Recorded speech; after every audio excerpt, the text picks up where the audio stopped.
Hey guys, welcome back. My name is Ryan. I'm a full-time reseller on sites like eBay and Poshmark, and just kind of want to update you on the shed. So we'll kind of get into it. All right, so I got everything in here. I do still want to get some more shelving over here, but we'll take you inside. So we have our racks, all numerical.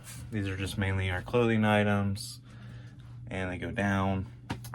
Down below, I wanted to do totes, and I'm just horrible about it.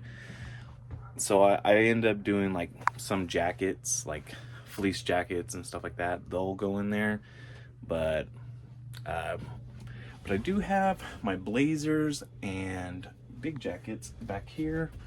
I don't know if you can see. I actually ordered this rack when I had a what's it called? A booth in an antique store. But I ended up pulling it because, like, calculating what my monthly rent was, and then the percentage. Actually, they didn't take a percentage, which was pretty cool.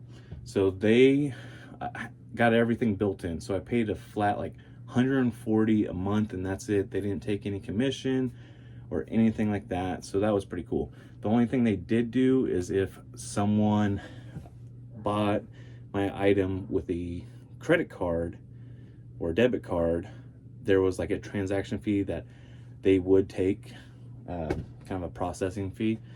So there was that. But so I was paying 140 a month, and honestly, I was only selling about 190 to a little over 200. So I wasn't even making $100, and I was selling merchandise out of there, and it just wasn't worth it for me, especially trying to focus really on eBay and Poshmark, and then having to try to run up to the antique store. It just was not worth it to me, in my opinion. Some people do really well with it, especially when they have like large items. Sometimes with my large items, all I do is just post it on Facebook Marketplace, but I'll also post it on eBay. It's got high shipping. It just is what it is, you know? So got a couple like toys up there, like that one's kind of just an awkward shape. I actually was watching Commonwealth. I think it was Commonwealth, and he was talking about this toy, and it just flips around and stuff like that.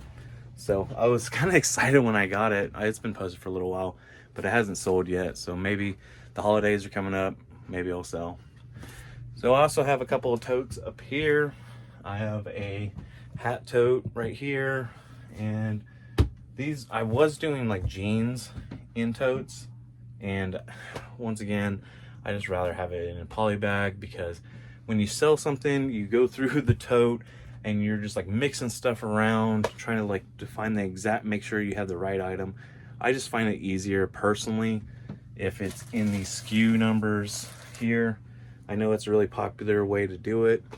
I like it. I think it's actually pretty good, in my opinion. So I don't know why that's doing that.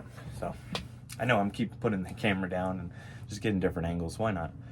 So, but yeah, I have hat bins, and then there's some old pant bins and jackets. I do put shoes in bins, and I do that just to make sure, especially, you know, things being outside, I don't want any kind of creepy crawlies getting into it.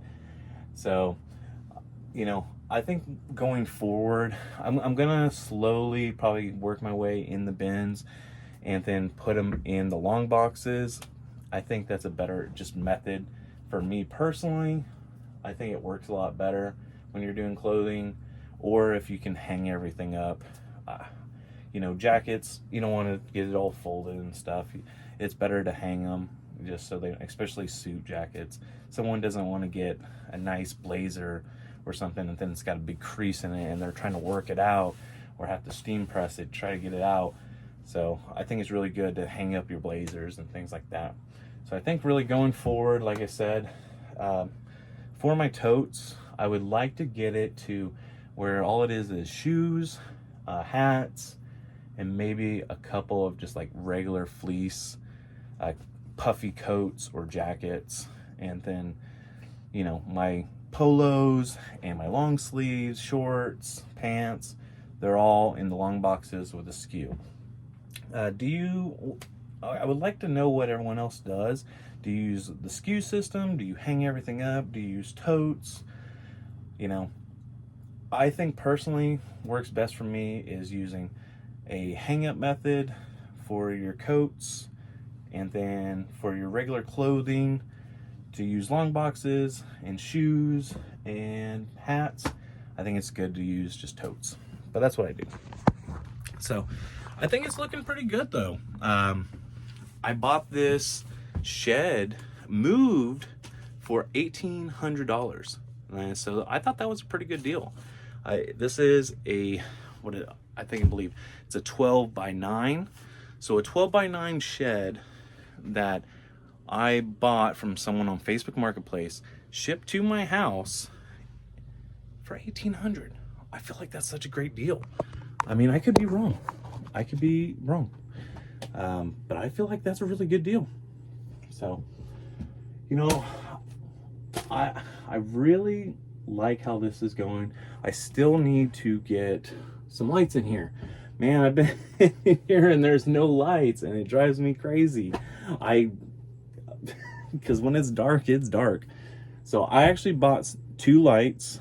I just need the time, which I actually plan on probably this weekend, to install those lights. So hopefully by this weekend I'll have lights in here, which is great, and I'm pretty happy with that. So, but that's the shed so far. Like I said, I still want to put probably 2 racks here. I think what I'm going to do with that is kind